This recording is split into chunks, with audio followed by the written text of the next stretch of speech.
I promised Angie rather than anything tonight, so I won't go there because the last time my joke kind of almost got him into trouble, so I won't get him into trouble after tonight. Um, there is, however, one story of Chief Kobanes that always stands out, and it was at the hospital. It was our first board-to-board meeting, and of course, Chief Kobanes always had a sense of humor, that sometimes was a little X-rated, and we were in a room with former Justice Erwin Stack, who was also a board member for the hospital board.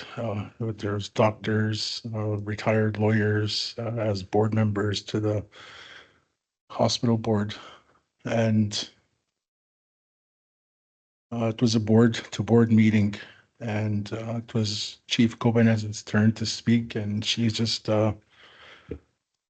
going at it, being passionate with her speech, and the expression that everyone knows is we've got a what's that expression? We got to hit it head on is usually the expression that was supposed to be used. But that night with Chief Kopanas, she's just on a roll with her speech. And to end her speech, she said, we've got to hit this on with a hard on. So she just tuned out, shut down, and her face was red that night. So that's always a memory that we always bring up, even at Chiefs meetings, Chiefs assemblies. We always tell Lorraine, make sure you don't say the same thing when you're on a roll, because there's going to be ministers at these meetings. There's going to be senior bureaucrats at these meetings. So we always wanted to make sure that she was aligned just as much. She always kept us aligned. So there's probably a lot more that I can say about Chief Kobanes, but we can probably get on with the agenda. I know that tomorrow we'll be able to share more thoughts on Chief Kobanes, but I think Anthony wants to do a moment of silence. Okay. Thank you. Thank you, Chief. If you could all join me in bowing your heads in a moment of silence, please.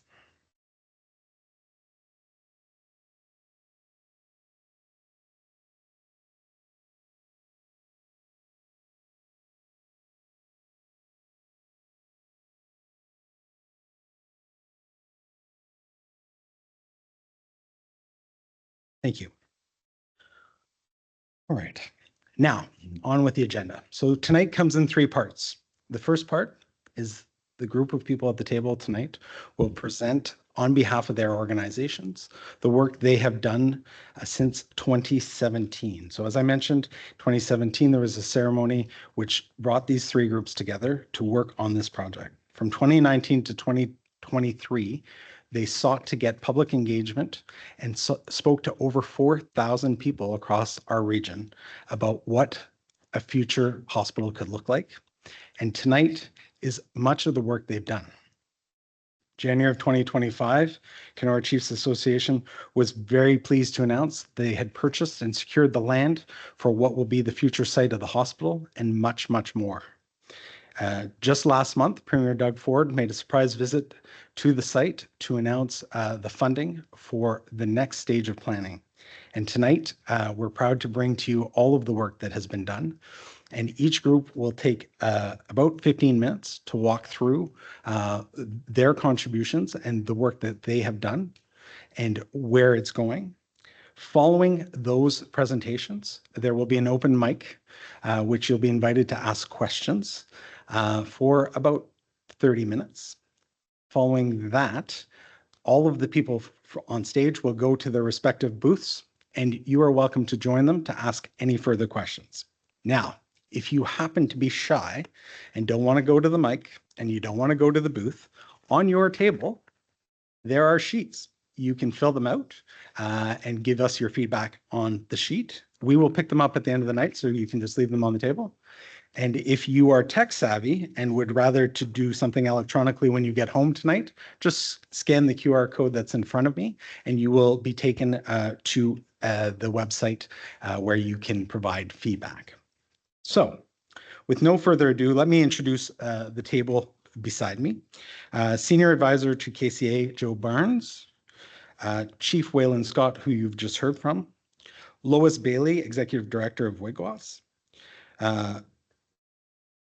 The Mayor, Andrew Poirier, also my neighbor. Alison Wesley James, the Vice President of Capital Redevelopment. And last but not least, the CEO of Lake of the Woods District Hospital, Cheryl O'Flaherty. So we will begin with remarks from the leadership team at KCA. I believe, Joe, you were going to start.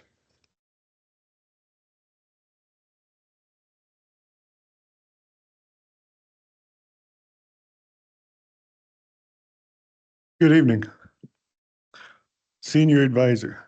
I used to be the executive director. I got old, so they called me a senior advisor now.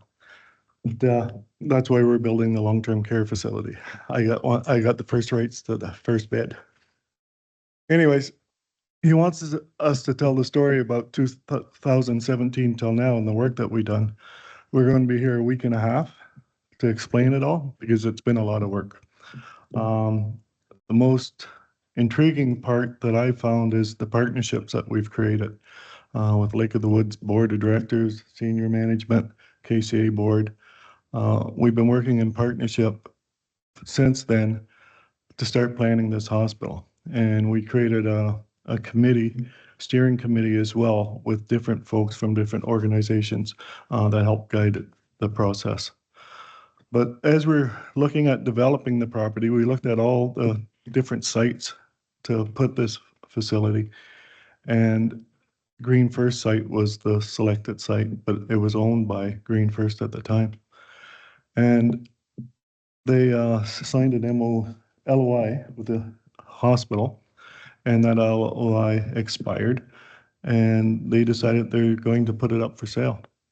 So we met as the city and the hospital and ourselves, and nobody was in a position to buy this property. Not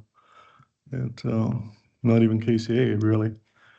So I went back to the chiefs and we talked it over, and we leveraged every piece of property that we had and then some, and we bought the property to put this hospital on. But that's how dedicated the chiefs are to this project.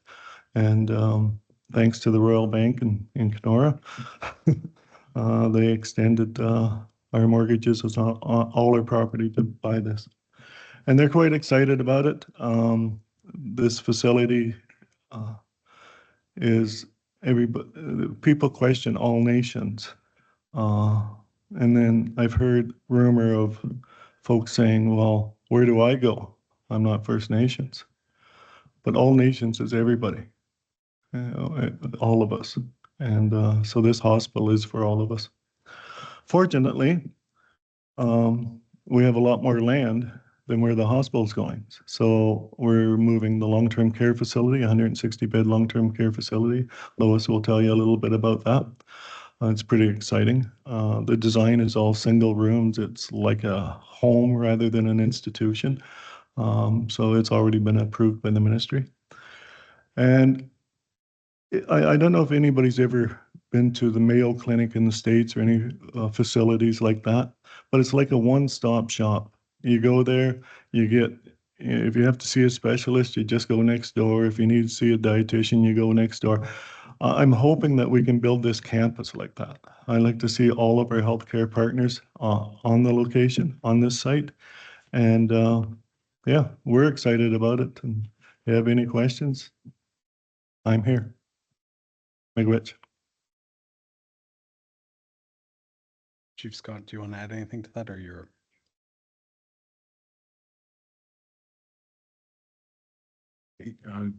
Good morning again. Just so that reason why I always say good morning is usually when you first wake up in the morning, you're always raring to go. And that's exactly how I feel, whether it's 4 o'clock in the afternoon, 7 o'clock at night, I'm always raring to go. So I always start off with a good morning. And it's gotten to the point where usually if I'm on a Zoom meeting with Chiefs of Ontario, and I say good morning, the chairperson already knows that it's me that's saying it's Chief Scott that's the one that's saying good morning. So I really don't need to do introductions with the Chiefs. So with respect to the hospital, I was telling Joe and our other friends there earlier, I wish I had a crystal ball that I can go into the future 10 years from now to see how the site looks like, probably already in operation. I'm hoping that the hospital will be up and running. And I know that the hospital will be up and running in 10 years. And again, if I had that crystal ball, I would go to the Wiigwas senior care home and check on Joel and in the senior care home.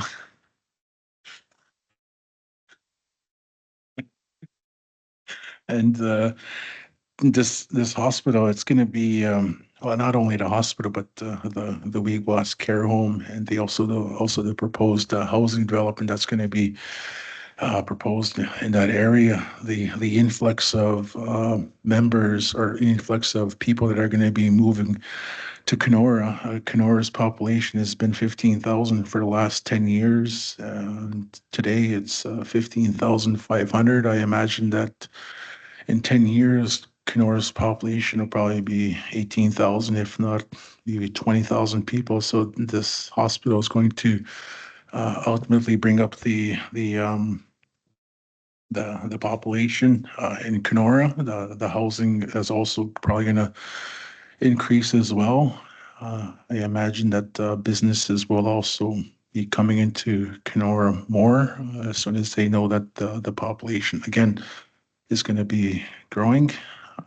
So with the summer population, as they always say, jumps up to 30 to 35. Once this hospital is built, it's probably going to go up to 40 to maybe 45,000 during the summer. So there's going to be a lot of spin-offs, not only for Kenora, but everyone that's living in and around the Kenora area. So we're going into some exciting times. Certainly, I look forward to being a part of this group here that's going to see this through. The only thing I don't really look forward to is working with Andrew on projects. Yeah, that's it for now. You got you. Thank you, Chief Scott. Chief Skeed, you voluntold Chief Scott. I just want to make sure you don't have anything you'd like to add. If you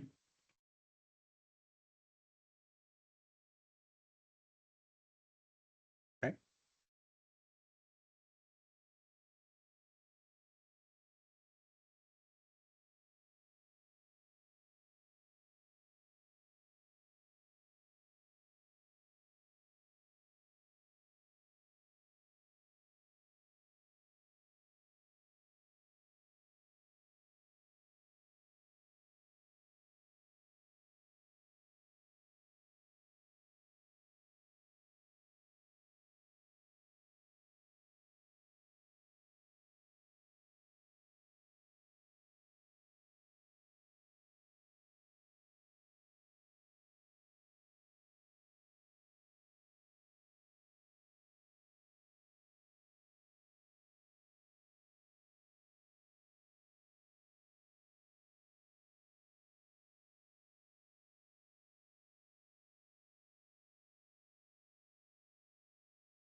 coming at our treaty partners with tact, with strategy, and articulating things in a way from the Anishinaabe lens on kind of what we see, how things, should be done.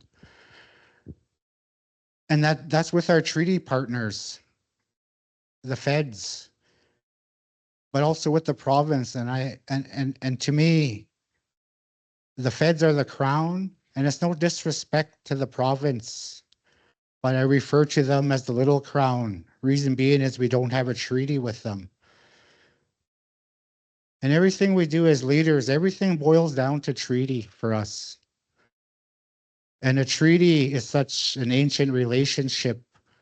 One of the most ancient relationship when it comes to treaty is between a mother and a child. And then that's when the mother breastfeeds the child. That's treaty because it's a relationship. And in this day and age, we deal with social media, we deal with a lot of that negativity. And it's unfortunate because it's direct, it's impactful. But at the same time, we have to remain positive as people, especially all nations, especially here in the city of Kenora. We're not going anywhere. I love this city with all my heart. I was educated here. My children are. My community is as well. We come and we support the stores as much as we can to make sure, we try and do our best each and every day.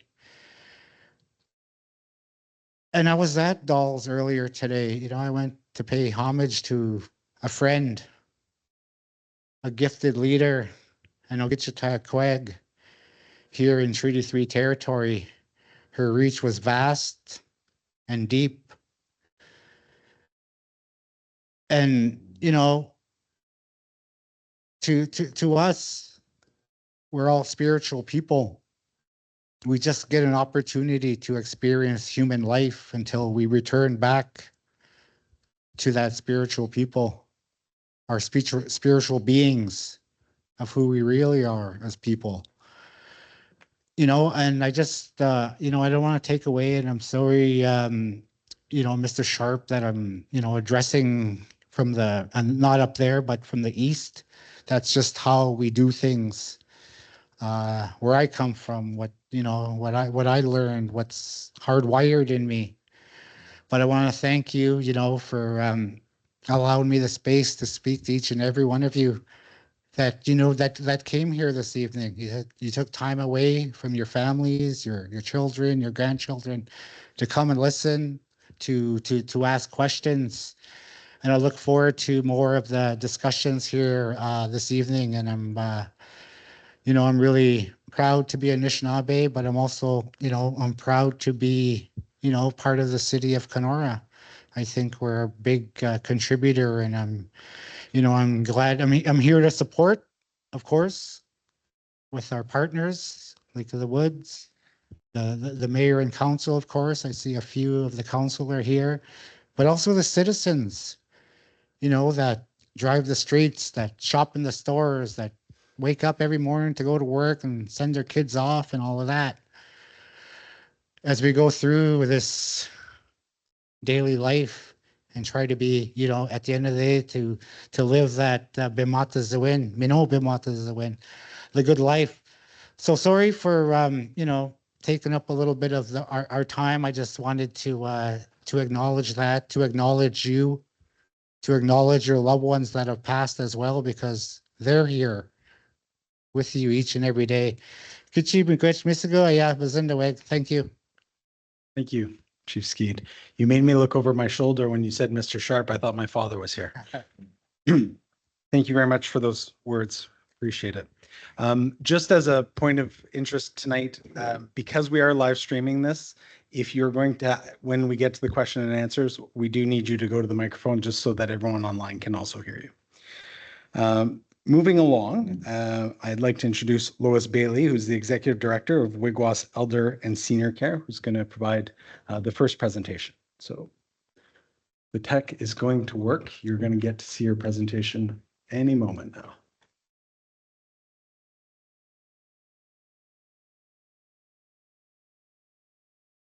I do not have eyes in the back of my head. It's not okay. Hold the mic. I'll let you know. Just while we're waiting, I did retire from my last job about 5 years ago. I didn't know anybody by the name of Joe Barnes, but about 5 years ago, right about this week, I got a call.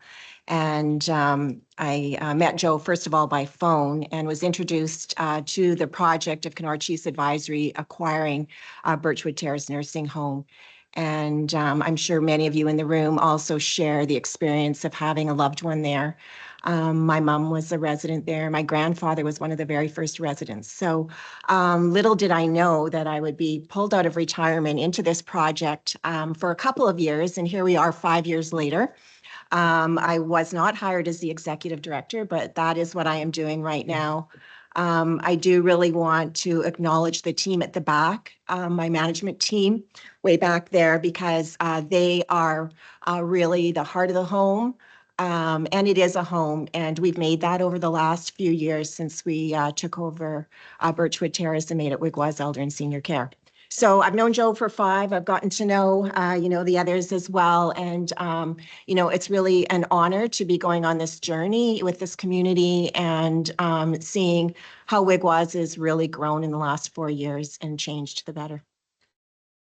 So that's just a little brief introduction about how I got up here at this table.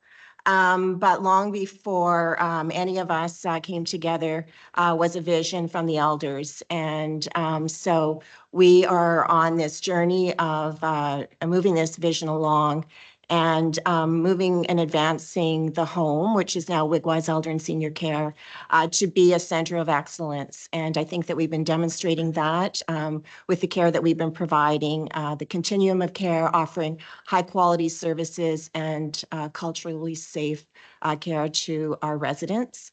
And that extends to the families, the staff, and our community, and all based on the 7 grandfather teachings. A little bit about Wiigwas and Elder and Senior Care. As we talked a little bit about, it being formerly Birchwood Terrace Nursing Home, that's what many of us remember it to be, but it's now been 4 years since Kenora Chiefs Advisory and the creation of Wiigwas Elder and Senior Care, and the vision has, since transformed.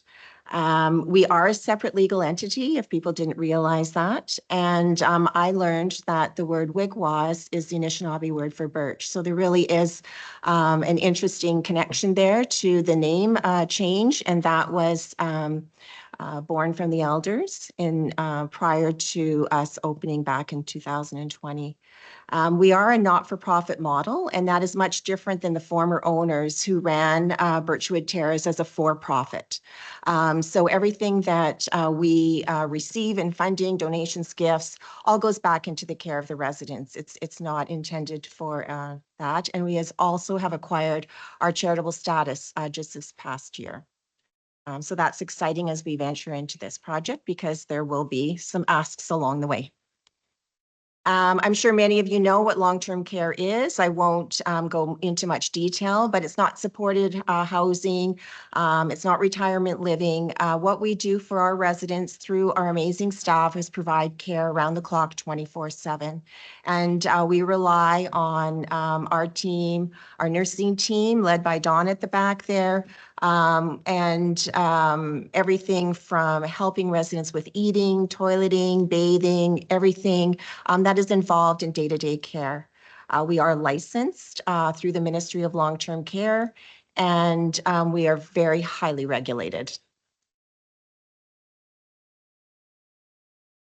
We have done a lot of improvements since we opened 4 years ago.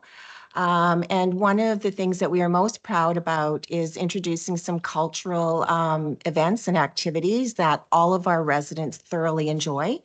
Spring and fall feasts are always an amazing time, a very busy time. The food at a feast is out of this world. If you ever get an opportunity to join us for a spring or fall feast, I really encourage you to do so. We do weekly smudging and bannock, and we get to enjoy the bannock because it's cooked and baked right in our home, and very much enjoyed by everybody there. There are opportunities for different programs and activities. One of our favorites from our residents is bingo. Everything is centered around some fun times on Wednesday afternoons from the programs department. And Megan is here from her team to join us. And we have, a lot of fun events that Megan and her team put together to keep our residents busy all the time. What we're really proud about in the last 4 years is that when it was Birchwood Terrace, there were always vacant beds, if you will. Now we have a long wait list. So people now are choosing Wiigwas to be their long-term care home. And we are most always looking forward to receiving new residents and reaching out and meeting them and their families when they're ready to move into Wiigwas. So we do have some information at the back about applying for long-term care, because that's often a question that we get is how do you apply for long-term care? So I won't go into that, but you can stop at our booth and pick up a package if you'd like. Now to get into the new building team, we have the folks some of them up here, and you can read it on this screen there. Some names you'll recognize and some names that you won't. But these folks have been working actively behind the scenes to move this project along. And as Joe mentioned, we're looking at building a 160-bed long-term care home. Well, why do we want to build a new long-term care facility? Well, if you've ever been to Wiigwas and you've, seen the size of the rooms and the facilities, we are desperately in need of more space, private rooms for our residents, because the home was built 50 years ago, I believe this year. So it is well past its prime. And it doesn't meet the current model that is required for long-term care. And we are doing the best that we can with the space that we have. But one of the biggest requests that we have is for private rooms. And right now we only have 6. So of the 84 beds that we have available, only 6 are private rooms. The rest are shared. So our license was provided to us effective October the 1st of 2021. The first license expired just this past June, and we're renewed for another 5 years. So there is a need and there's a wait list. And so we are looking forward to having more space. Regarding the activities to date for the team, of course, we've been working very hard back in the home about improving our care. We're very proud of the care that we give to our residents, and we have received an allocation of the larger number of beds. So we're going from 96 licensed to 160.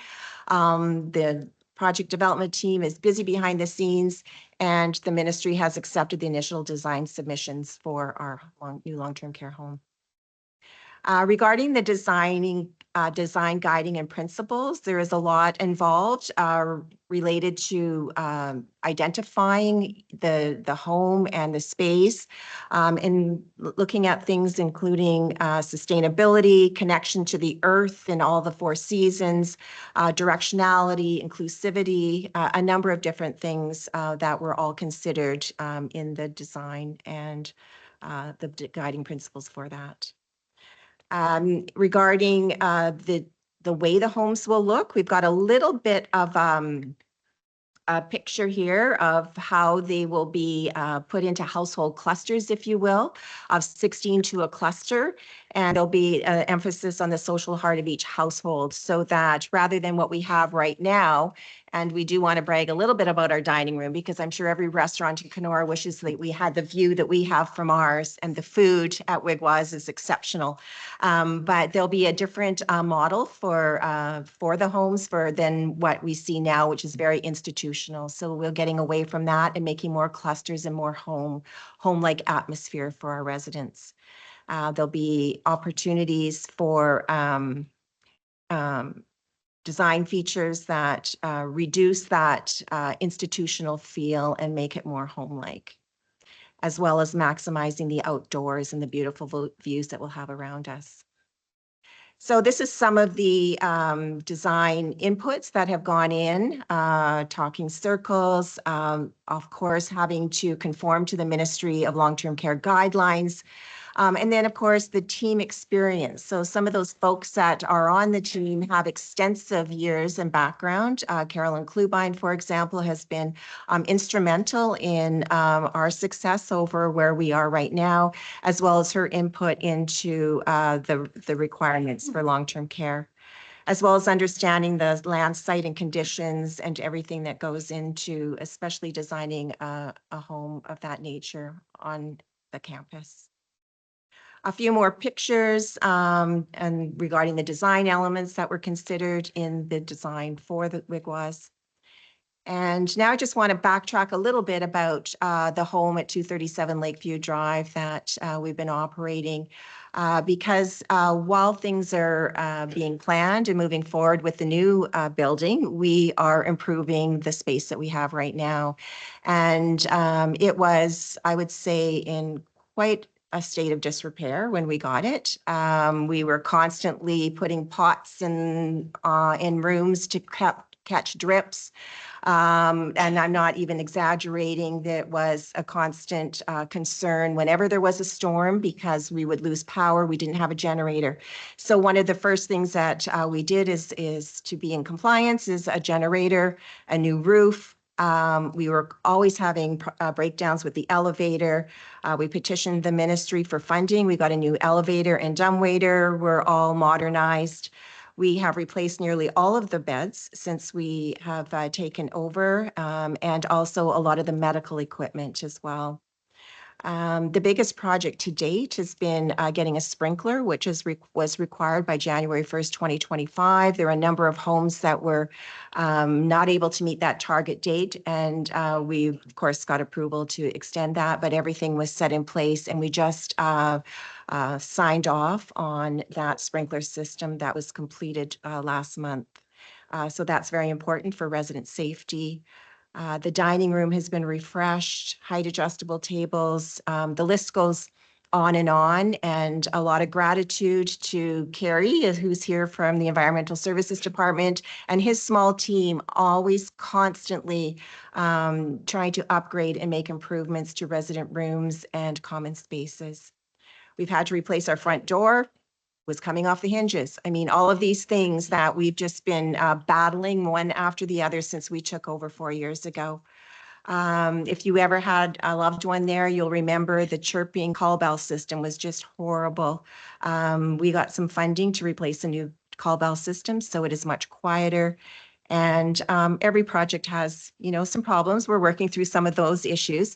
But we have done a lot in the last 4 years, and recognizing as well that the staff that have been at Wiigwas and back to Birchwood in the Birchwood days, we have some employees like Chirito, who's with us here from our dietary department, celebrating 40 years this month. And I do always want to acknowledge the amazing chefs and cooks and staff that we have, because they're incredible.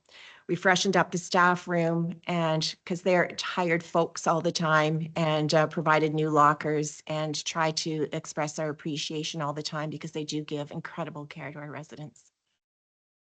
That's about it about, what's going on back at Wiigwas, and however I can support the new building. I'll probably do that, because I'll be moving in one day, I'm sure soon too. So I really do invite you to stop back at our booth and talk to us back there. Any questions regarding Wiigwas Elder and Senior Care? Thanks very much, Lois. Just a reminder, you will have an opportunity to ask questions once all of the presenters have put forward their presentation. Next, this evening from Lake of the Woods District Hospital, Alison Wesley James, the Vice President of Capital Redevelopment. Okay. Oh.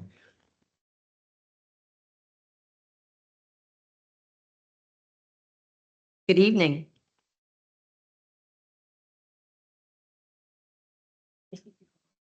That'd be great.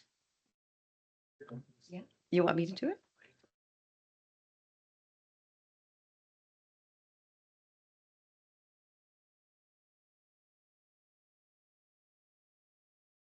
Oh, okay. Sounds good. All right. Well, as you're aware, there's been lots of exciting news regarding the new hospital with the allocation of significant planning dollars in the May budget. And of course, Premier Ford's recent visit, where he confirmed the province's commitment to this project along with Wiigwas. So there is much to celebrate. What does this mean for us? It means that Infrastructure Ontario is assuming responsibility for the project, as they do for all large, complex public sector capital projects in the province. Going to catch up to me here. There we go. In September, Infrastructure Ontario visited Kenora, meeting with stakeholders, visiting the site, and getting to know the market for builders and subtrades here in central Canada. The next step is that Infrastructure Ontario will select a project delivery model, and along with that will be a schedule of project milestones, the schedule that everyone is waiting for, as included. In the meantime, site due diligence is getting underway. There are about 15 studies that need to be undertaken of the site, from the archaeology to the soils, the topography, etc. In addition, we are setting up the governance structure for project oversight, and we're setting up the project management office that will carry out the work. The project management office will be located on Minnesota Street in the Island View Condos building, and I will work from there along with the other project staff. We have been also very busy refamiliarizing ourselves with the plans. They were finished in 2023, so we have some new clinical leaders and new managers on our team. So we've been reviewing the plans, as well looking at readiness, literally for day one. There's a lot we need to do to put the processes in place, the expansion of programs, and there's a lot we can do prior to moving into the new building. We don't want all new systems on day one. We want to start implementing changes now to be ready for opening day.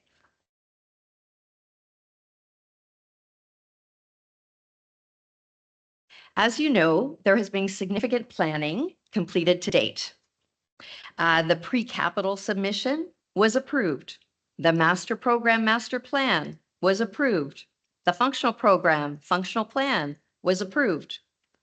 What this means is that the scope of services and programs that the hospital will offer has been agreed upon by the Ministry of Health and Ontario Health. The size of the hospital departments and the size of the building as a whole have been defined and agreed upon. So with these parameters in place, we are now going to be moving into detailed planning and design. The design phase is the really fun part. The visuals that you've seen tonight are simply renderings or concepts that were developed based on the test fits at the last stage. But now going forward, a design team will be hired, and you will start to see new concepts and new plans that will be shared for input and consideration.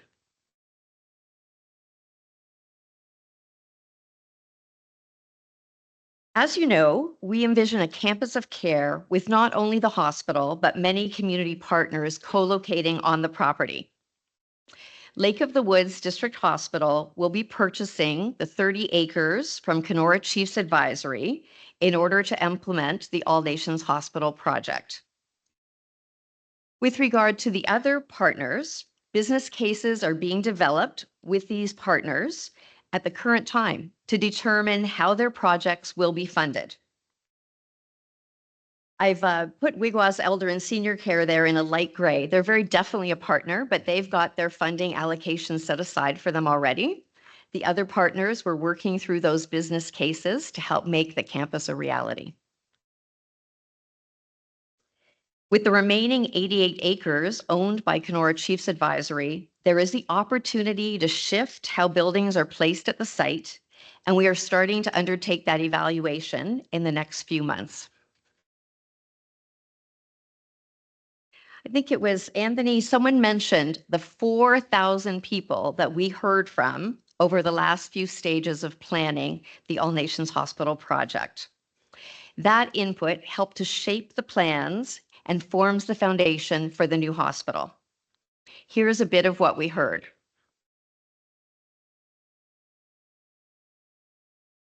When it catches up.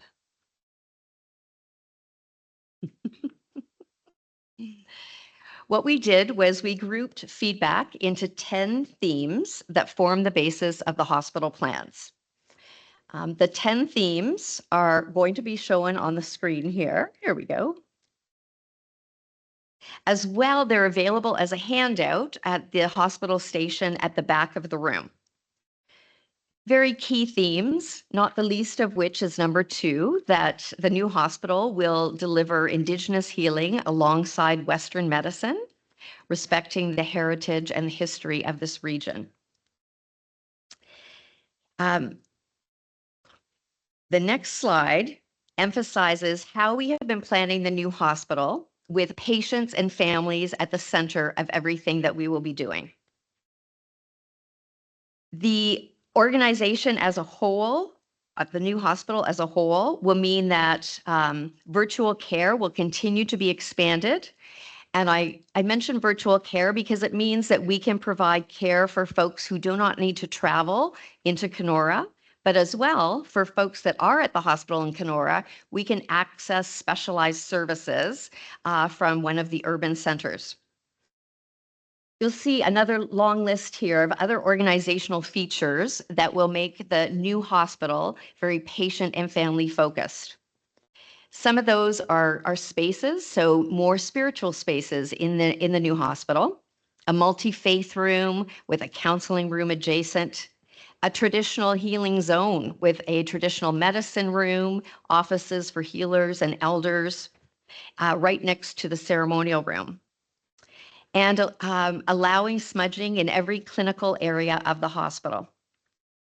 We'll have some terrific public spaces, a cafeteria and cafe in a bright lit area at the entrance to the hospital in the new atrium, outdoor gardens where traditional medicines can be grown. People can wander this very natural site. And then a lot of quiet family spaces. In fact, one in each clinical area in the new hospital, so that when families are having those challenging times, there's somewhere that they can go to be together and to talk through their situation, to speak with the clinicians, and to make plans. One of the best features that supports a quality patient and family experience is that 100% of the patient rooms will be private. So this is obviously great for confidentiality. It means that there's space for more visitors and family members, and it's also terrific for infection control reasons.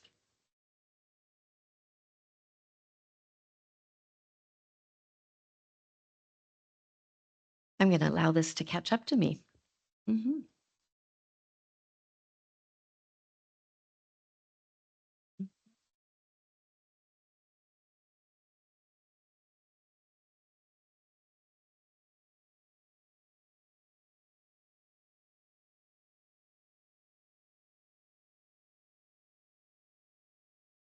What's lovely in this photo, you can see there's a hostel on the property, and that it's in close proximity to the hospital, as well as the other services that will be located on the campus.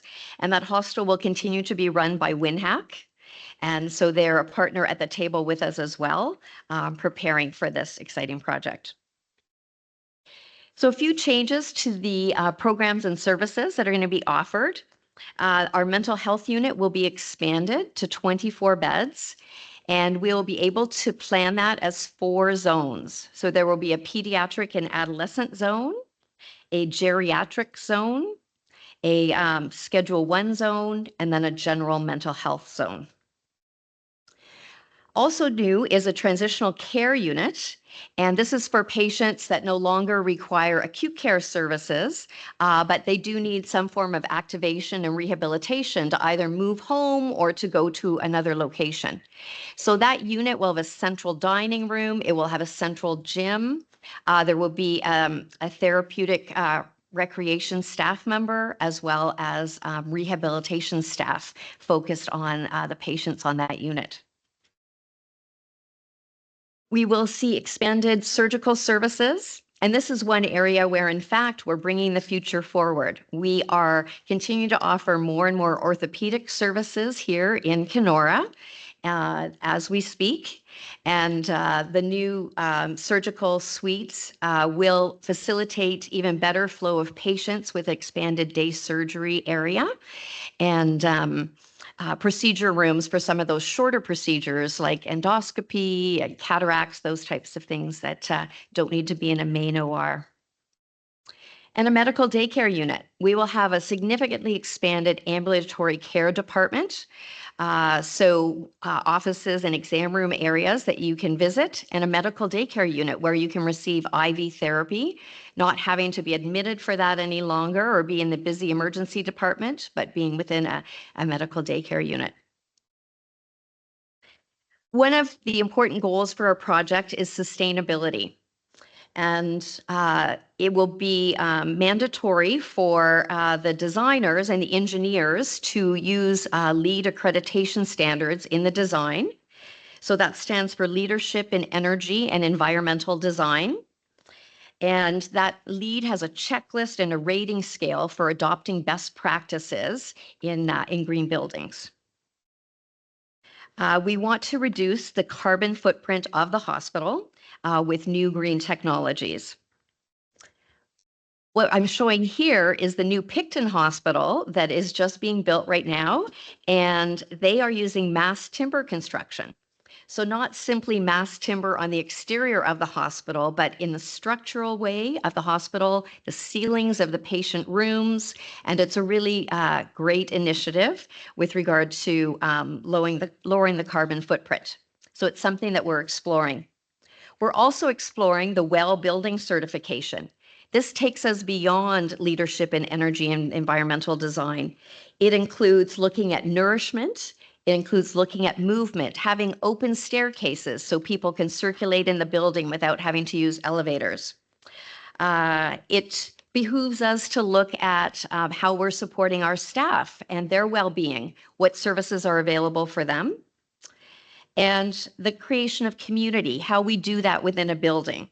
So once again, supporting staff well-being as well as patient and family well-being. The new Indigenous Patient Relations Department is already open and it's multifaceted. It includes cultural and language services. And in the new building, this will be supported by an Indigenous kitchen. So we can provide more traditional food offerings. Translation services, of course. And another aspect of the model is traditional healing. So having a dedicated medicine room in that traditional zone. But in fact, we are starting to explore how we can implement this in advance of the new facility. Navigation and advocacy is underway with staff from KCA working in the hospital. And right now, all hospital staff are completing a new training curriculum developed by KCA, and training will be an ongoing commitment by the hospital to ensure a culturally safe experience.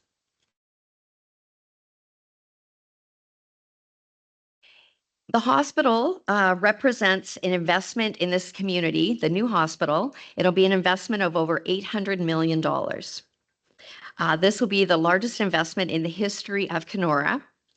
It will bring 500 construction workers here for approximately 4 years of construction. And when the new hospital opens, we will have approximately 400 more permanent employees. So this is a significant economic driver for the region, and we welcome this partnership that we have with KCA and with the city to help make it a reality. I want to end by saying how we're looking forward to public engagement in the next few steps. There will be numerous opportunities, including participation on user groups as they meet to design each department. We'll be running specific focus groups as we address specific issues and the patient journey overall. And we'll have broader community consultations where we will seek input and feedback. We are pleased to announce a new website for the All Nations Hospital project. So please use this QR code to access the new website, check it out, and continue to watch for new updates. Thank you.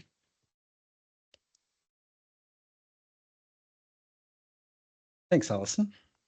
Next, speaking for the City of Kenora, His Worship Andrew Poirier. And while he's setting up, I just want to apologize. The delay on the screen is because it is being live streamed out to the internet. And so what you're seeing is what they're seeing. So it takes a few seconds, and we're trying to anticipate speakers changing slides. So if it's a couple of seconds late, we apologize. Okay. You want me to wait till the? No, go ahead. Okay. Thank you, Anthony. Before I start, good evening, everybody. I would just like to acknowledge some of my team on council here this evening. Hopefully I didn't miss anybody, but I see three familiar faces in the crowd, Councillor Manson, Councillor Koch, and Councillor Moncrief. And then we also have our co-CAO leadership team in the back booth, so wave. And they're the ones you go and ask all the questions to. So they have all the stats and the statistics. And I also want to acknowledge Chief Wayland Scott for his kind words this evening. They were actually kind compared to some of them.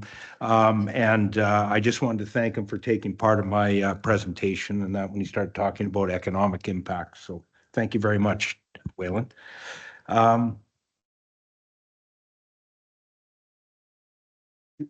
Just keep going then, or okay. So we at the city and that I think are just as excited as KCA and the hospital to have this new build. We may look at it. Oh.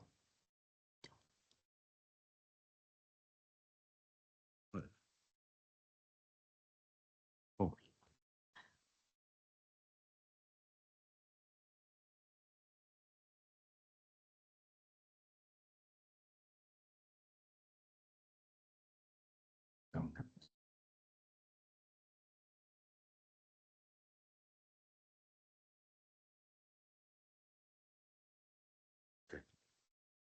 I'll keep going though.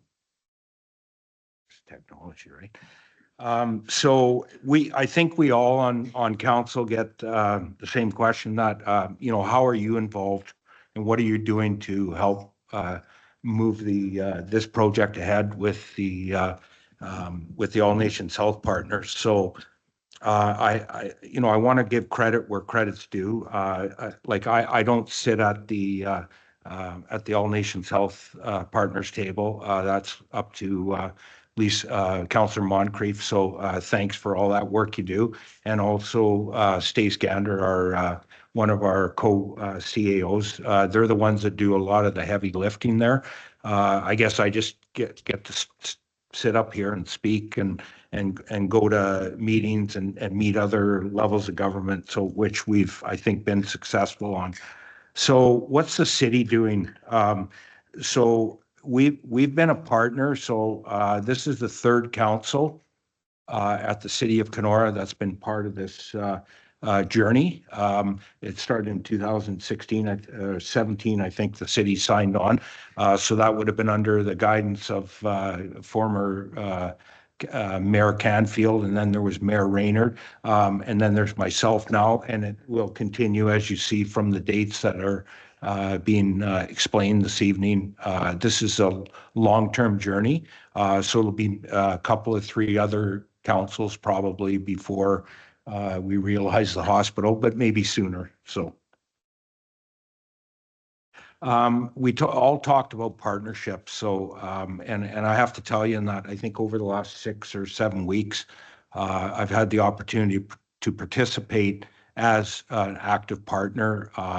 I know we have a lot of input at the table when they have meetings. I think one of our counselors is on the building committee, also a subcommittee of the main committee. But we do have, I believe, a very strong and collaborative relationship with KCA and the hospital as it relates to not only this project, but everything that we're looking for in the future of this community. And that's essential, and that I think we, all three of us, need to work together, and whether it's working at the local level, just with the municipality, or other senior levels of government, whether it's provincial or federal. And we have tapped both levels now on a regular basis, and we'll continue to do that over the short and well, we're hoping only short term, and achieve our goals. But I think it'll be an ongoing commitment for a couple of years to go. So, I mean, we look at it as a very exciting time in our community.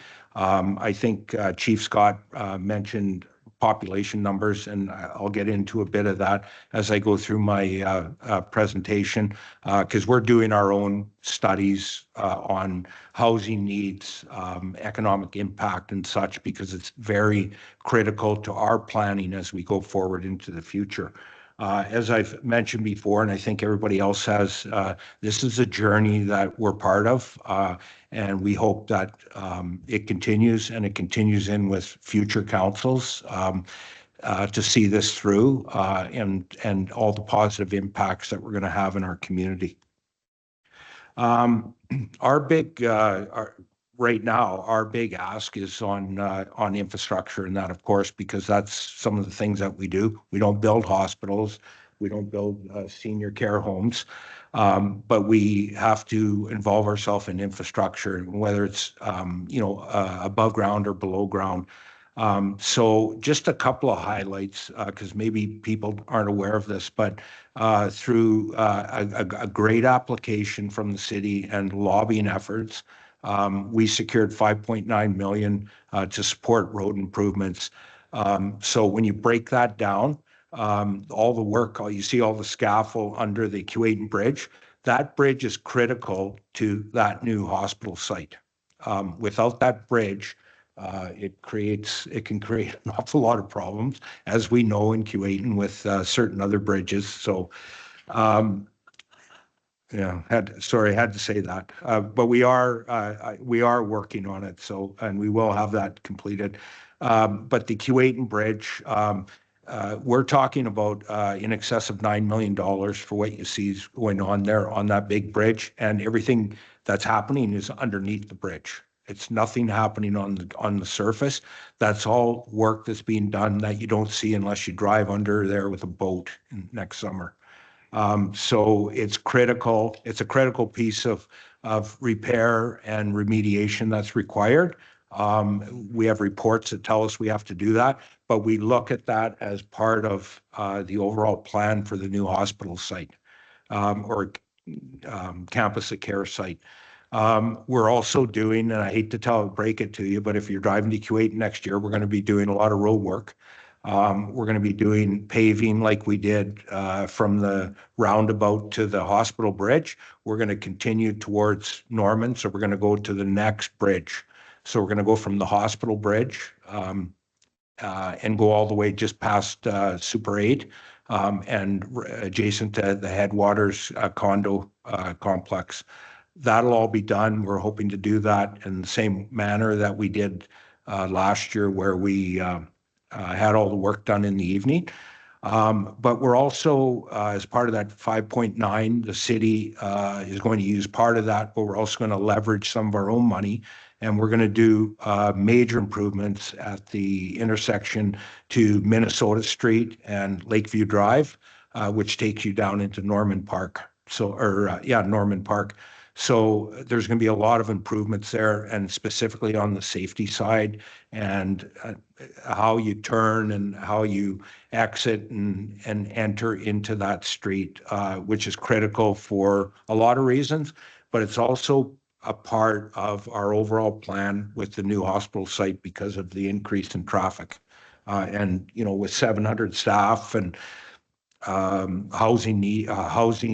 commercial ventures, it's going to be critical. So what we're doing right now and what we've already committed to, or the previous council did, is we would look at sewer and water upgrades. And they're not only for that site, they're also for the for Q8 to upgrade and provide more water pressure, more reliable. So that's one thing we're looking at. Our initial estimates, and I don't want to shock you, but we're looking at about $18 to $19 million to run a new water and sewer line, a marine line, from Kenora all the way under the bridge, the big bridge in Q8 Channel, and tied into the bottom of Ottawa Street. So right there, those are kind of our initial estimates of what that's going to cost. So, and then what that'll do is go across the bay again, and that'll tie in to provide the appropriate level of water pressure, and also on the wastewater side, to transport that back to our sites in Kenora. So that's a lot of money. The city doesn't normally spend that kind of money, but it is going to have to be a commitment that we have to make in order to make this, or to allow this project to go forward. It won't work without that type of infrastructure. So right now, that's where, on a monetary basis, that's where the city's made a commitment. Now, what that final figure is, we're hoping it's going to be lower, but just initial estimates are in that 18 to 19 million, and that's something that we have to pay for right now through our water and wastewater rates. So what we are doing is we're actively lobbying. We've had meetings with our local MPP, Minister Rickford, the Minister of Infrastructure in Ontario, and we've been part of discussions in Ottawa with the federal level with regards to infrastructure and housing and such. So it's something that's ongoing, but we're not going to rest at the city, and I think as a group collectively, until we can find as much money as we can from other levels of government to help us offset. Sorry. Okay. So some of the other pieces and what we're involved in, and again, it won't be necessarily like infrastructure per se, but on the planning side, I think, and I think that would go with my counterpart to Mary Wright on the planning piece. So the planning in our building department will become very involved in not only what the site is going to look like, what it's going to end up being, but it's about the zoning, and it's about the site planning and things of that nature. So there's going to be a lot of work that the city is going to be involved in with the different partners at the table here. When building starts, just the sheer magnitude you can see from the, we're talking about housing, we're talking about a hospital, long-term care, and many other ancillary buildings, and some other commercial investments, that we're beginning to build up capacity in the city. And there's a cost to do that, but we feel it's worth it because we need to have that expertise at the city to literally dedicate their time to this project.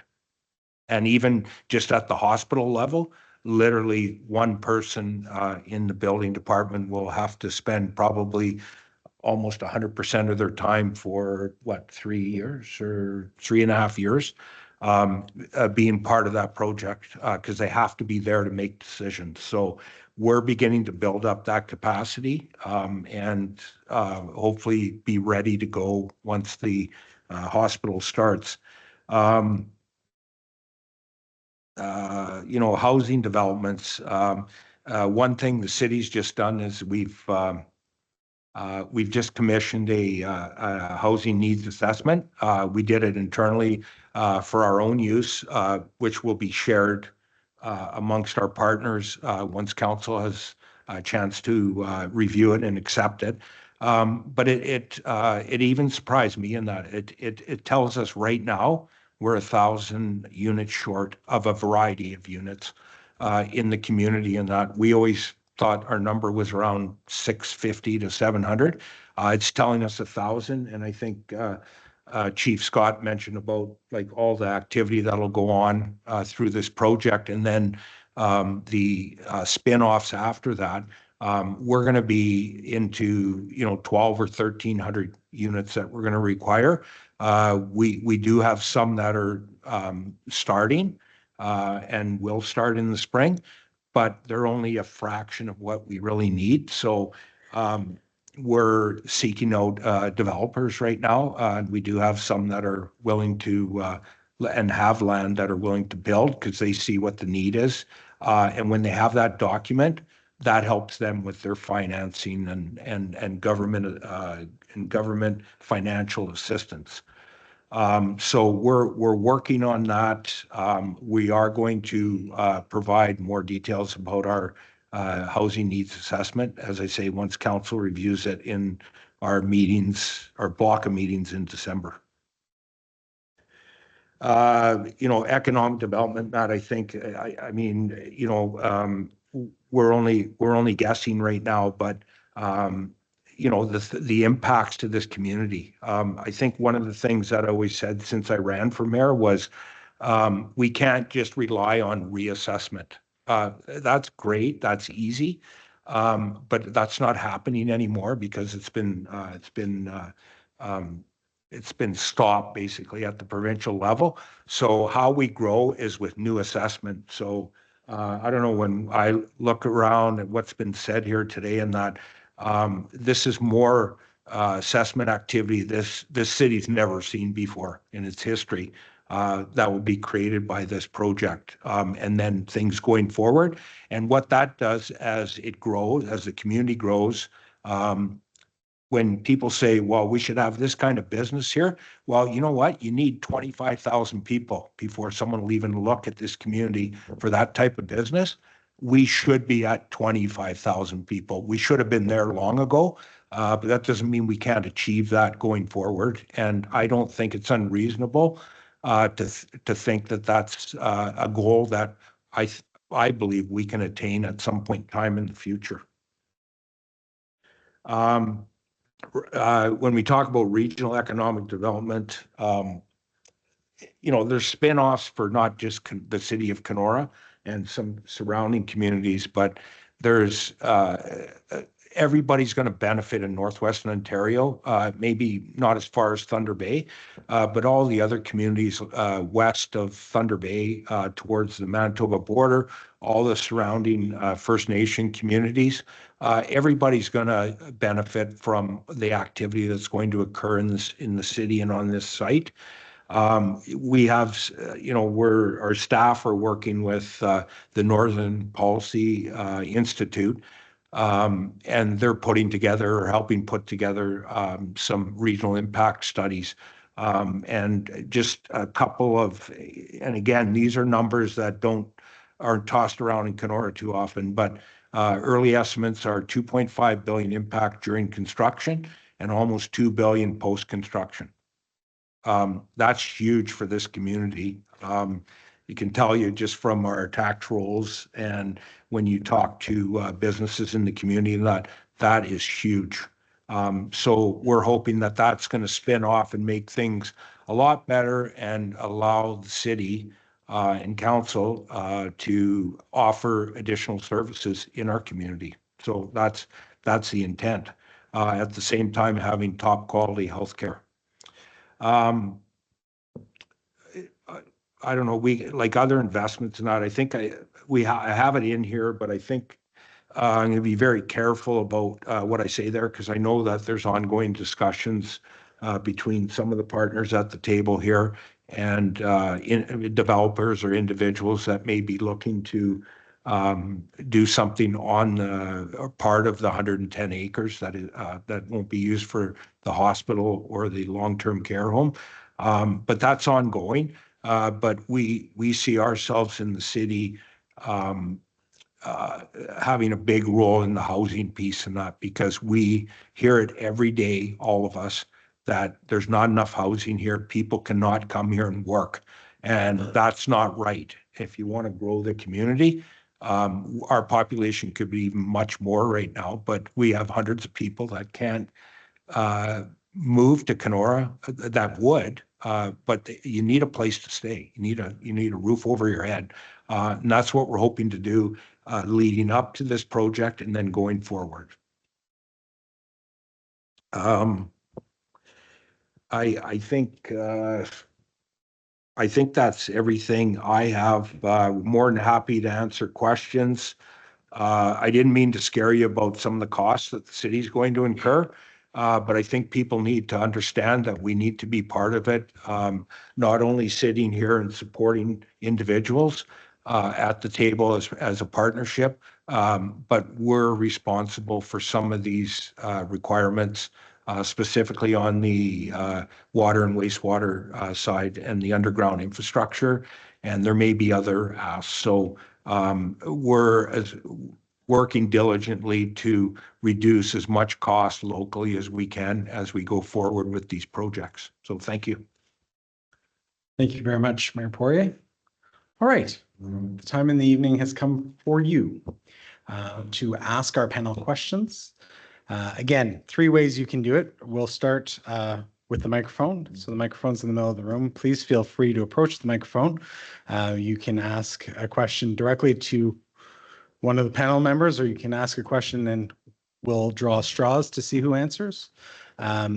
Also, on your tables, I've lost my sheet. There are sheets you can fill out if you'd rather do it that way. And for those of you more tech savvy, you can use the QR code that is in front of me. There is no way that these people spoke for an hour and not one of you has a question. Not a chance.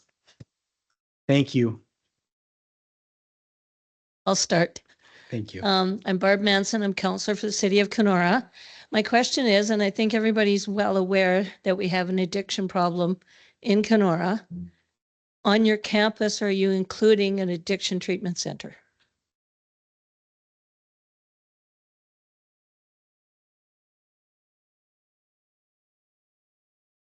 Well, we have an organization in town, the ROHT and the All Nation Health Partners.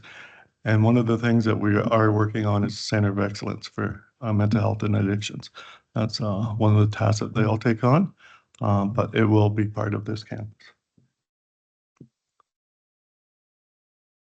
And I think that as an OHT, Ontario Health Team, that's a group of health provider organizations in this community working together to address our healthcare needs.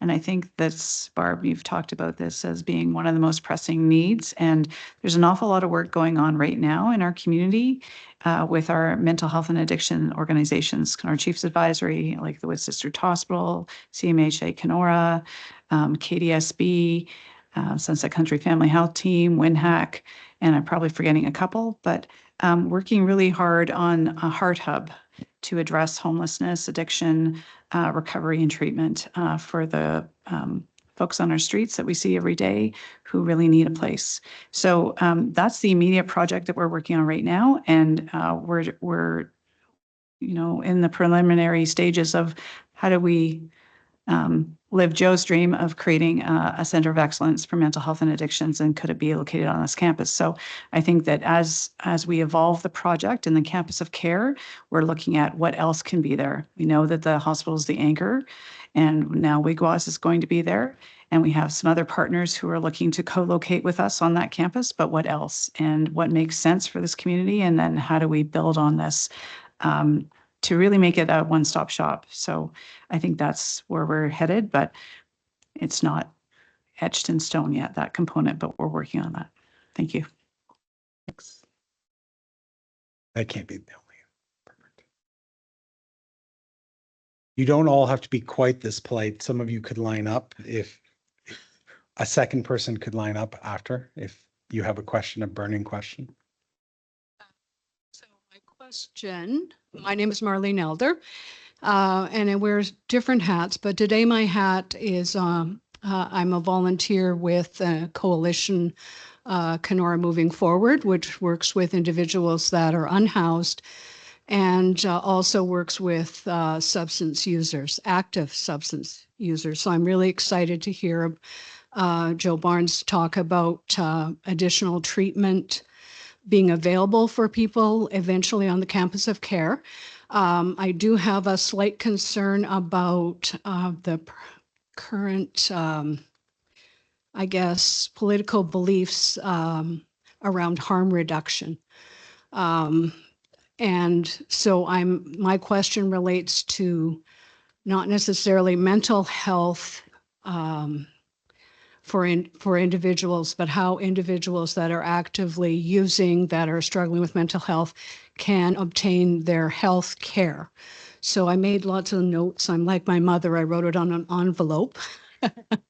And I can't read my writing. But I guess one of the things I'm looking at is the present situation where people that are accessing the emergency department, you know, it's busy, it's short-staffed. They have to leave, you know, to meet other needs. So their physical health doesn't get dealt with because they have to leave the building. And so I'm wondering, in the current plan for the new hospital, if that will be accommodated to kind of address their whole health needs, if that's on the table for discussion. And then, you know, I'm grateful that there's a lot of organizations that are talking about mental health, right? But always wanting the reminder to talk to people that are at the ground level on that and get their feedback. So that's my one question. And I also wanted to say I'm happy the mayor's working on housing. Heard him say everybody should have a roof over their head. And so that's something we've always been talking about as well. So thank you. So I'll just talk a little bit about provincial investments that are happening right now in terms of mental health and addictions, and there's many. And I did mention the Heart Hub, which is, you know, actively being led and designed right now by Kenora Chiefs Advisory. Jennifer Drever, the executive director, is not here this evening. She's leading that project with our partners at the Ontario Health Team to actually meet people where they are at in the street and try and wrap those services around them and really recognize those people who are homeless, who are dealing with addiction, and how do we deliver services to them in the right way. The other thing, Lake of the Woods District Hospital has a RAM clinic, Rapid Access Addiction Medicine Clinic, that travels with a mobile van once a week out onto the street and to meet people where they're at there.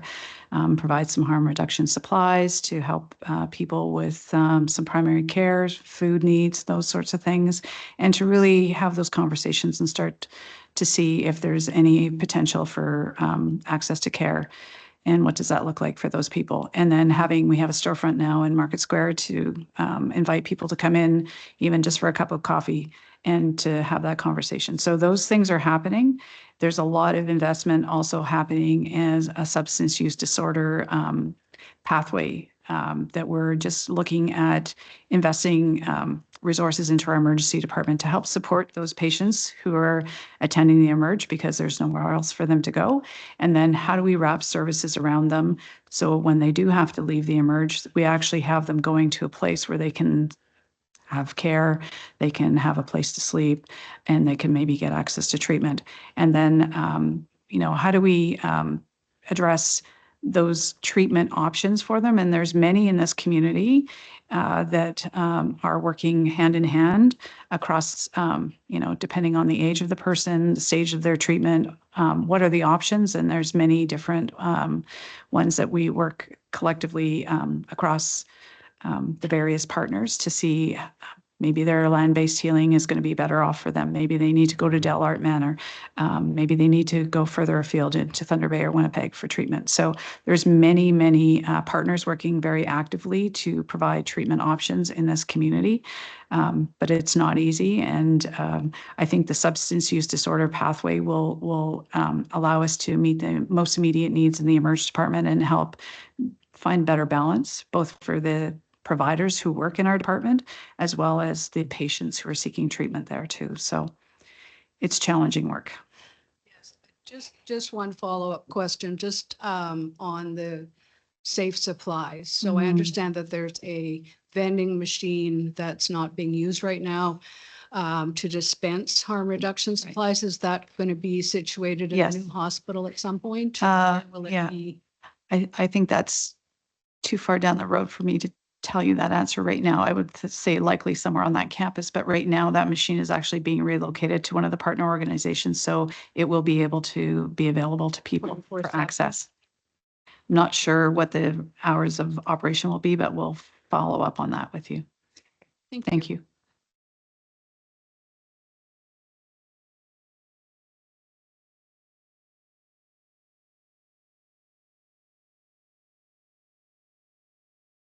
Hi, good evening. My name is Kim Elke. I'm a registered nurse, and I just like to start by thanking you for sharing your knowledge tonight. I'm just curious because we're going to have a lot of net new healthcare professional positions. What strategies do you have in mind, like Wiigwas and the new hospital, to attract and keep all this new talent in Kenora?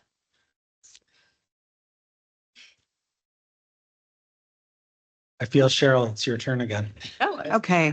Okay. So I mentioned the Ontario Health Team. And so we recently spent some time together as partners to talk about what is our biggest pain point as healthcare organizations that are providing care in our community. And we all had the same pain point, which was health human resources or just human resources. And so we actively have started planning to work with the City of Kenora, who is already looking forward and working forward on workforce planning. And we're going to join forces with them, and we're going to start to look at what is our workforce requirement going to be as organizations. In the hospital, we've sorted out that we need about 400 more people. Wiigwas, I can't remember how many more they need. And then it just goes on and on and on. Every provider or every organization we talk to, childcare facilities will need more, schools will need more. The City of Kenora will likely need more. Every organization that we work with will likely need more staff. So we're getting in front of that, and we've already been working on strategies to grow our own. This institution here is a really great example of a educational institution that is training staff, nurses, paramedics, PSWs, medical office assistants, that sort of thing. Those are the kinds of courses you can access here. And we're looking at what else do we need and how quickly can we get those courses online.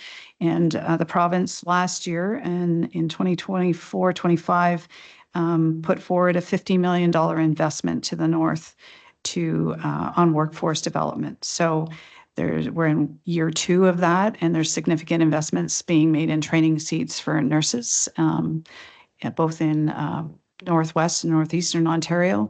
We're partnering to see about physician recruitment. What are we doing well? What do we need to do better? How can we make better pathways to attract physicians to the north? Because we recognize that that's a real gap for us.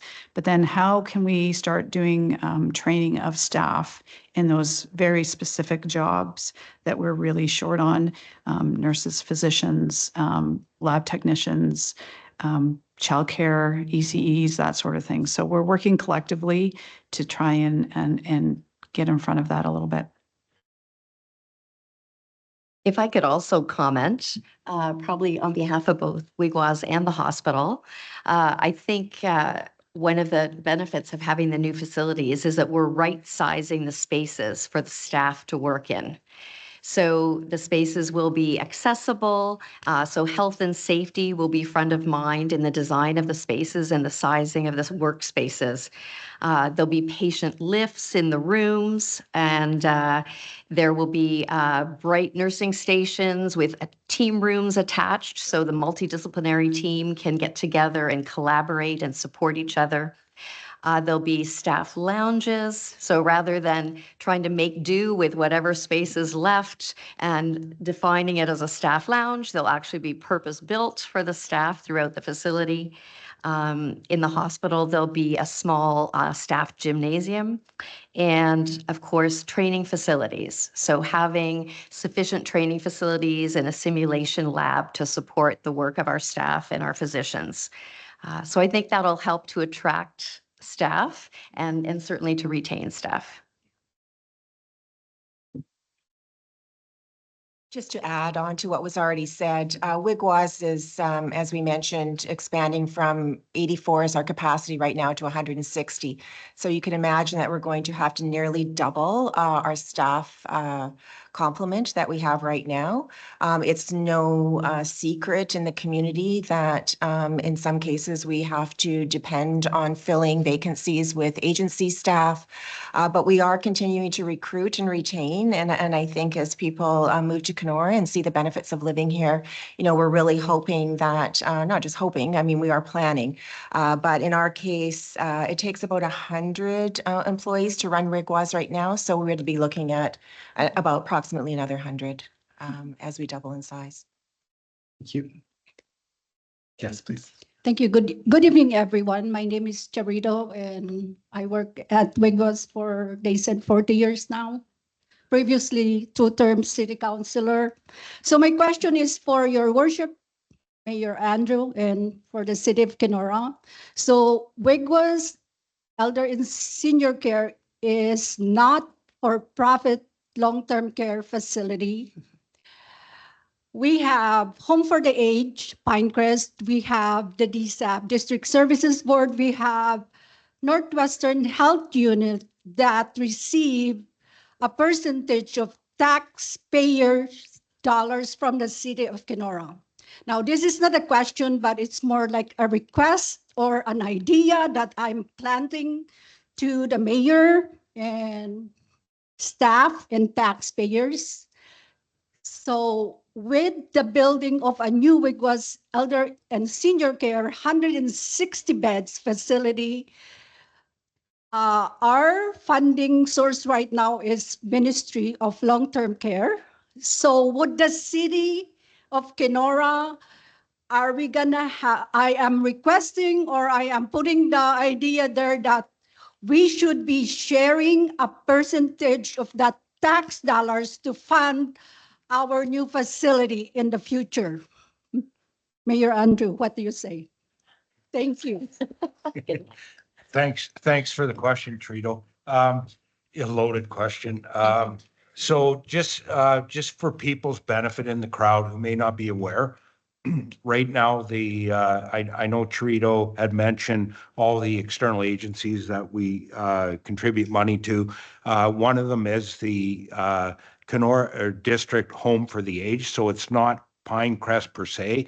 It's all the long-term care homes within the Kenora district, within that district, which stretches all the way to Ignace, and then up to Sulikow, Red Lake, Ear Falls, Dryden. Not all the communities have long-term care homes, but right now, because it's public information, I think in 2025 we can through a levy, we and I think it's based on, I think this one's based on households, number of households. We contributed about just over 2.1 million to the Kenora District Home for the Aged. And again, it goes into a pot of money and it operates a vast organization throughout basically about half of Northwestern Ontario. So a good question that has come up in discussions already. I think even with some individuals sitting up front here. I think that has to be ongoing. Again, Trito, you know, I would never make a commitment like that here tonight. It's not, I don't have the authority or power to do that.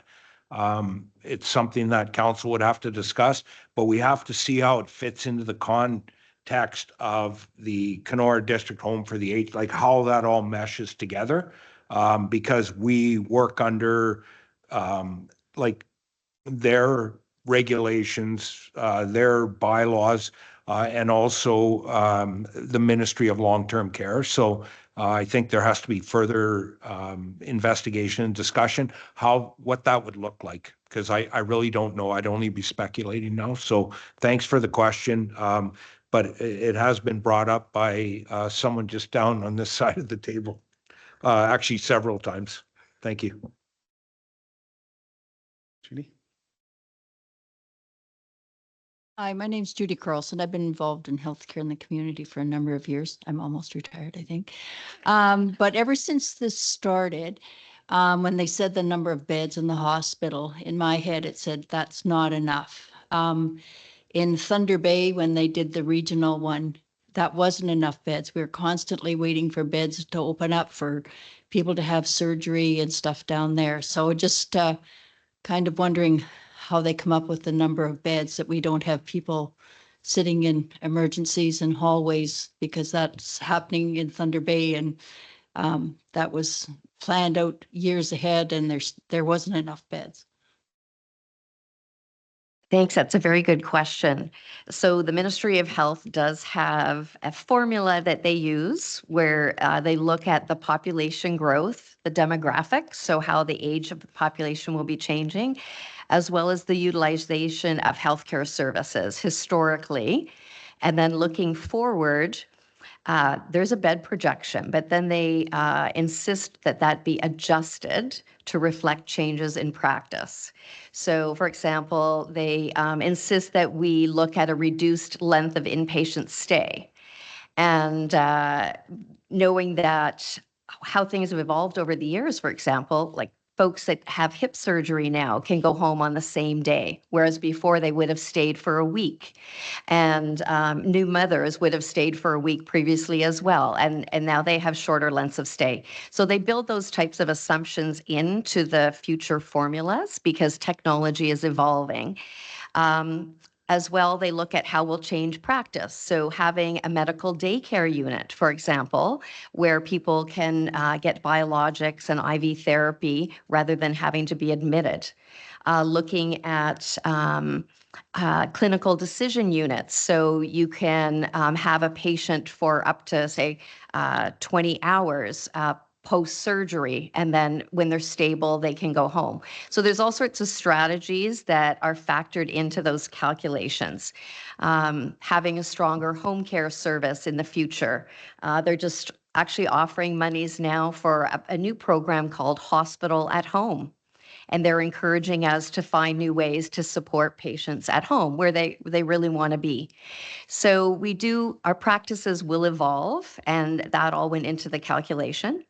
Having said that, the senior management of the hospital has planned for shelled space to be able to grow by up to, I believe it's 30 beds in the one section, and then grow the transitional care unit as well by about 6 beds. So if we can financially cover that, the shelled space can easily be finished in order to deal with some of that growth and those pressures that we might experience.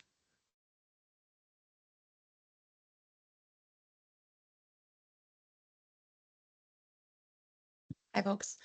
Thanks for sharing your time with us tonight and the great work you're doing. I'm Lindsay Koch. I'm a counselor in the city of Kenora. I also formerly worked when I returned to Kenora for the Hospital Foundation. So I'm a little bit aware of the funding split for operations versus equipment. And I'm wondering if you could maybe share some insight you might have onto whether we should or could anticipate a capital equipment fundraising community effort in the future, and maybe just for the public who doesn't understand the equipment funding piece, share some information there. Thanks. Very good question. So the Ontario Ministry of Health has a funding formula. They love their formulas, they really do. So how they cover these projects is 90% of construction. So we need to come up with 10% of construction as local share. We also need to fund 100% of equipment and furniture through local share. And there's some other technicalities. They don't pay for parking space, that type of thing. So very good question. So we are working with our partners, Kenora Chiefs Advisory, to look at how we cover those costs locally. It's too steep for just fundraising. And but we saw the community come out this year like never before for the SCAN campaign. And it was so heartwarming. And so we know this community will come forward again for both the hospital, and Wiigwas also has a local share to provide. But I'm going to turn it over to Joe Barnes to talk about some of the other strategy to fill the gap or close the gap. Wow, how come I get the hard one? So we've been meeting with, what, 5 different federal ministers now? We have 2 more to go. We're trying to actually meet with Carney himself. If you take a look at the governance of this project, it's First Nations, it's the city, it's province, all in partnership. And we want the federal government to come in as a partner and help us with the local share. In theory, if they're working on these massive projects across Canada, one of the biggest stumbling blocks they have is governance of those projects. This is a model of governance that's working. And so we want to demonstrate to the feds, this is how you work in partnership with First Nations, municipalities, provinces, and the federal government, and create this project together. So we're trying to drag them in, pull them in. I think we're going to be successful. It looks pretty good. We haven't asked them for anything yet. We just told them about the project. So we're warning them. We're coming back. So that's what we'll do. That's probably why they're letting you go back to Ottawa next week. You don't know why they're coming. More questions? Hi, Wendy Peterson. Thanks for your presentation. It was excellent. Are we any further along in the planning for the St. Joe's Hospital site? And what are we doing with the current hospital site in terms of development or planning in the future? So the St. Joe's Hospital site and the current Lake of the Woods District Hospital will go on the market once we move into the new property. And that will help to fund some of this local share. And so I think there's probably going to be a lot of interest in those properties. And but that will be after we have moved in and settled in the new location.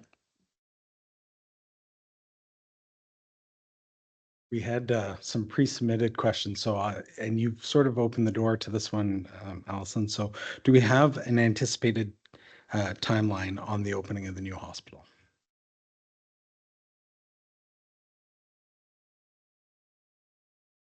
So we are optimistic. So optimistically, we would like to have the shovel in the ground in 3 years. We need to wait on Infrastructure Ontario defining the project delivery model. Because along with that will come the milestones. So when the requests for qualifications will go out for designers and builders, when the tender will go out, when the contract will be signed, it will be very prescribed for us. And then it will behoove us as a team to be there on track with them, meeting that schedule. Optimistically, I think best case scenario would be shovel in the ground in 3 years with a 4-year construction timeline. But there's a lot of factors that will go into that decision that Infrastructure Ontario will make with the provincial government, not the least of which is the province's cash flow, right? And but we're a different market than most of the other hospital projects, being central Canada. And so that is definitely to our advantage. We are a good size project. We're about 320,000 square feet. The mega projects in Southern Ontario, they are being asked to subdivide their projects into phases, and the government's only committing to one phase at a time. There's been no indication our project will be handled that way. Because of its size, we will be going for the whole thing, not wing by wing. We'll be going for the whole project at once. Thank you.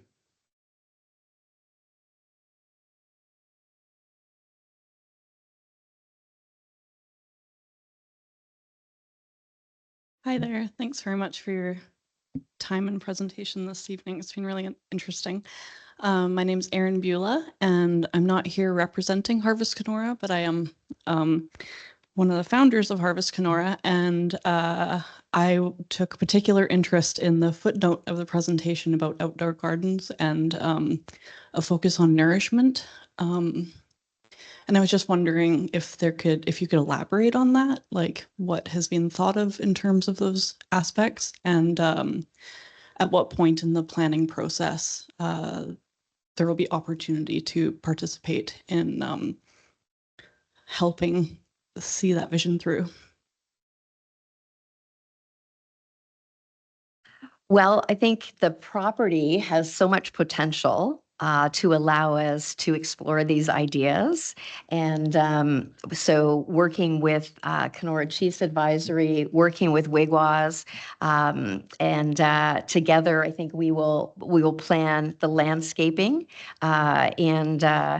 and look for those opportunities. So we were just up at Sioux Lookout last week, meeting with their food services folks and their Vice President of Indigenous Services, learning about how they deliver the traditional food, and looking at what gardens they have and learning from them about how they would like to do more, what works well, what doesn't work well. And we're talking about going to Norway House and Fort Qu'Appelle and all sorts of places to explore what's happening out there and all the potential. So it's something that is very important and part of that well building certification, as you saw, right? So yeah, when the design team is in place, we will put out a call for participants, and even give us your name if you're interested in participating, and anyone else, so that we can bring you to the table at those key times and help make this a reality. Okay, thank you very much. And also just wanted to extend an invite down to Home Run Gardens in Keewatin, because we do lots of great community building down there, and there's lots of expertise to draw from locally. Yeah. Thank you. Yeah, I just think it's, this is a real good opportunity just to find out the interest that's out there. And we know that it's out there, and the expertise and everything. This is one area that the design element that has been talked about and put into our side of the project. There was a slide there. I don't know if you had much opportunity to have a look at it, because I didn't speak a lot to it, but I'm just commenting on that there will be specific spaces for ceremonies, storytelling, family gatherings, indoors and outdoor spaces for smudging, sacred fire, and again, about the sustainable design and materials to honor culture, traditions, and the natural environment. And some of the pictures did depict, gardens. It's something that we do here at our home at Wiigwas. We have a garden in the back with, traditional plants. And yeah, that will definitely be part of the design elements for Wiigwas. Thank you.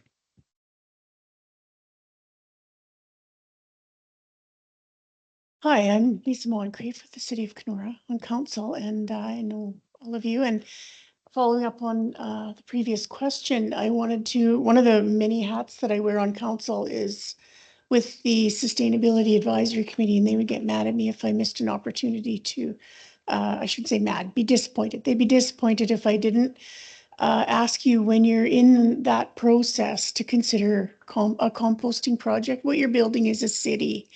And the city's going to have a lot of waste. And in the not too distant future, the city of Kenora is going to be concerned about what's going into their landfill. And so if you could consider a composting project on that section, that would be an excellent project to incorporate.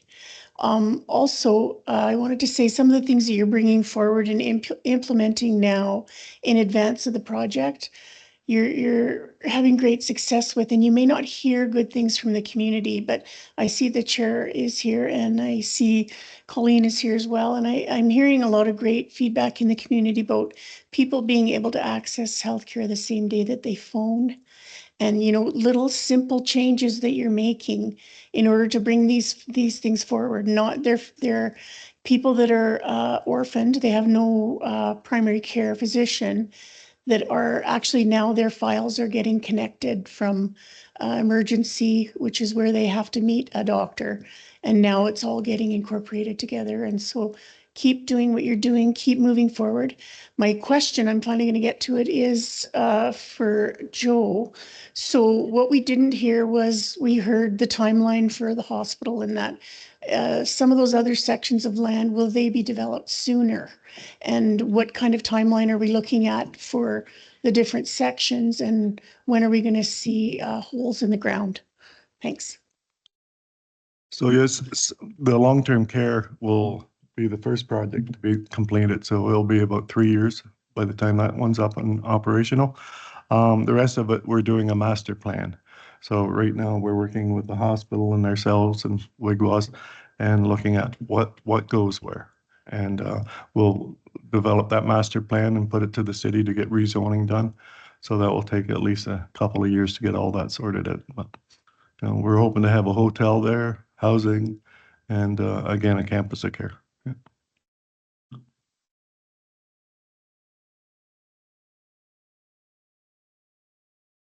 I'm new to your community. It's Mary Ann Church, and my background is post-secondary education. And so a little different perspective. Thank you for building a very positive vision of where you're going with the community. From the perspective of, I see this as an opportunity for you to help build community readiness and tap into those future employees that you're going to need for all these jobs. That brings me to the youth who are currently in high school, and your timeline is actually short in terms of education. If you're in high school, 3 years from now, you're picking a college course and you've outlined amazing job opportunities. So I'm wondering if it's a good opportunity to take your message to the youth to help them. I mean, your vision is, you build enthusiasm and passion. So if you shared that with the youth, you'd be helping them envision their future in this community. And they're such a valuable part. So I guess my question is, would you think about taking this message to that audience with their future and your needs coming together? Thank you. Yeah, thanks for that. And so probably about 5 years ago at the hospital, we started envisioning how do we meet the needs of our health human resources, because we were coming out of COVID, we started seeing some shortages. And so we actually started in elementary school talking to students about working at the hospital and what does that look like. And we bring student groups in to tour certain aspects of the facility and give them chance to, you know, practice medicine for half a day. And what does that look like? And we continue on. We just finished Take Your Kid to Work Day, grade 9 students, and we have co-op students, and we regularly attend the high schools for career fairs where possible. And we're strategizing on other ways of getting into the high schools. So because we know that they're our target market to grow our own going forward. And we've developed quite a department of innovation and strategy to really build on that and make sure that we are getting kids coming back in. And once they go to college and university, we create opportunities for them to come to Kenora and spend their summers with us, do elective placements with us, and we really work hard to bring as many students back as possible so that they can have that learning opportunity in their home community. And when they're there, we talk about job opportunities as well. And so really having them work in our facility as students and have that training, and they see how cool it is to work there. We do some pretty neat things in this small community called Kenora, things that you wouldn't see in other communities our size. So we have some terrific physicians and nurses and other techs that work here, and they really are passionate about sharing their love for medicine with others and providing those really neat opportunities. So we're definite, but we're always open to new ideas. And I think we've thought of a few new ones lately that we're investigating about ways of reaching our youth for sure. So thanks for that. Just at Wiigwas, I can also echo some of what Cheryl has said, that we partner wherever we can. We often have 7th-gen students that are at the home learning firsthand about how to be a PSW. We want to grow our own. We have staff that have gone on to further their education from being a PSW to taking the RPN program. We know lots of nurses have gone through that stream where they've gone back to school. One of the best experiences that we had this year, this past summer, is having some high school students work with us. And, you know, they were just a delight. The residents loved them. We loved having the extra help. And it's a really good experience to learn what it's like to be working in long-term care. It's not for everybody, but in our case, it was just a really great experience. What else can I say? We've recently signed a partnership with Grassy Narrows Mercury Care Home. We have students in right now. The first cohort started last month, and another cohort starting in January. That home won't be ready. So we are hoping that after the graduation of some of those PSWs, we would, you know, welcome them back to be employees of Wiigwas until such time as, you know, they can go work. So I think we are often using the same strategies to recruit, retain, and educate and provide opportunities at Wiigwas. And this is Michelle from our HR team. And so she's often involved with the recruitment, with our recruitment strategy and our retention strategy that we have for our staff. So in regards to recruitment and retention, are you guys thinking of creating this area an urban reserve? I didn't hear the last part of yours, Michelle. Will this area become an urban reserve? We're not planning on that, no. There's complications when it comes to that, and especially working with provincial funding and for hospital. Yeah, it's a long process. So we gave it some thought, but yeah, we're coming up with a different strategy. One of the things that we've talked around our table at KCA with our chiefs is, you know, we have a whole workforce in our First Nation communities. Unfortunately, there's no housing in Kenora. So, you know, that's one of the biggest barriers we have with this project is it doesn't matter if we bring in 50 students somewhere and train them up, where are they going to live when they become adults? So housing is really important, and moving housing initiatives in the city is, you know, we need to get behind it and support it. Thanks. We have time for one last question. If someone has one burning question that they've been holding on to. If not, I don't see one. We will move to the last portion of the evening. Our panel will join their colleagues at the booth at the back of the room, and will make themselves available for the next 30 or 45 minutes to answer any of your questions that you didn't feel that you wanted to ask publicly. On behalf of KCA, the City of Kenora, Lakeview Woods District Hospital, I want to thank you for being here tonight. Your presence means you care as much as these folks do, and as much as the teams that are working hard every day towards transforming healthcare in our community. So thank you for participating. Thank you for your thoughtful questions. And we look forward, as Allison said, we look forward to many more of these as we move forward and as the project moves forward. So invite you to give our speakers a minute to get to the back of the room, but please